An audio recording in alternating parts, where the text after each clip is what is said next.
वर्षांच्या प्रतीक्षेनंतर आज बीड रेल्वेचा शुभारंभ होतोय, काय भावना आहे? भावना तर आता शब्दाच्या पलीकडे आहेत. असंख्य म्हणजे दिवस प्रत्येकाने वाट बघत बघत अनेक वर्ष अनेक दशकं काढली आणि ते स्वप्न आज पूर्तीला जात आहे.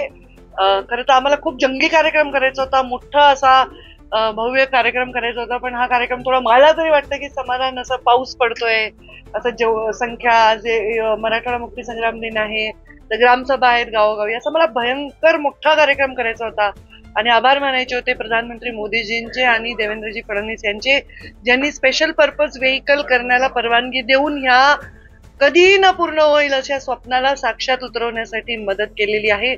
आणि संपूर्णतः पूर्ण बीड जिल्हा कृतार्थ आहे. प्रत्येक व्यक्ती बीड जिल्ह्याचा त्यांच्यासाठी मनापासून आभार व्यक्त करत आहे. जे ज्यांनी याच्यात लढाई दिली त्या सर्वांचे, खास करून माझी बहीण खासदार प्रीतम मुंडे 10 वर्ष ज्यांनी खासदारकी या प्रत्येक गोष्टीला मॉनिटर केलं त्यांचे, आणि मी पालकमंत्री माझे स्वतःचे तेव्हाचे, आणि त्यानंतर ज्यांनी आणि आधी ज्यांनी योगदान केलं त्या सगळ्यांचे मनापासून आभार.